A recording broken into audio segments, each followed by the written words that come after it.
উলামায়ে কেরামের সিদ্ধান্তের বাহিরে আমরা যে কোনো সিদ্ধান্ত আসবে সেটার কঠিন প্রতিরোধ এবং প্রতিবাদ জানাবো।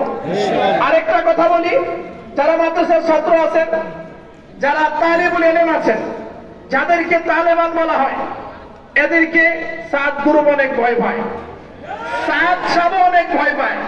তার একটা জ্বলন্ত প্রমাণ হলো সাদ সাহেব ঘোষণা দিছে কোন মার্কাজের সাথে মাদ্রাসা থাকতে পারবে না, মাদ্রাসা ছাড়া মার্কাজ হয়ে যাবে। ময়মনসিংহ মার্কাজের সাথে মাদ্রাসা মার্কাজের সাথে সংলগ্ন হওয়ার কথা ছিল, অনেক চেষ্টা করেও করা যায় নাই, আলাদা করতে হয়েছে। কেন? মাদ্রাসার ভিতরে তালেবান থাকে, মাদ্রাসার ভিতরে দিনের যুদ্ধ থাকে, যারা যে কোনো দিনের ষড়যন্ত্রকে রুখে দেওয়ার জন্য প্রস্তুত থাকে।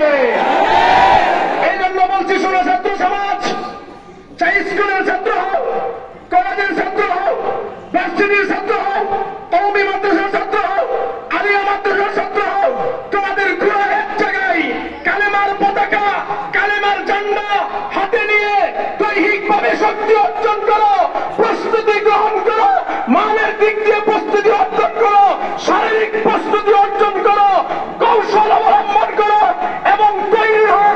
সামনে সময় আসতেছে, গজওয়াতুল হিন্দের ডাক আসবে, যখন আমাদেরকে মাঠে শক্তি দিয়ে, শ্রম দিয়ে, রক্ত দিয়ে, ঘাম দিয়ে বাতিলকে উৎখাত করার জন্য ময়দানে ঝাঁপিয়ে পড়তে হবে। এই জন্য আমাদের স্লোগান, এক হও, নেক হও ও হক্কানি ওলামাদের সঙ্গী হও। বলেন, এক হও, নেক হও, ওলামায়ে হক্কানির সঙ্গী হও। একসাথে থাকবো তো ইনশাআল্লাহ, নেক থাকবো তো ইনশাআল্লাহ, হক্কানি আলেমদের সাথে থাকবো তো ইনশাআল্লাহ। আল্লাহ তাআলা আমাদের আন্দোলনকে কবুল করুন। আমরা আরো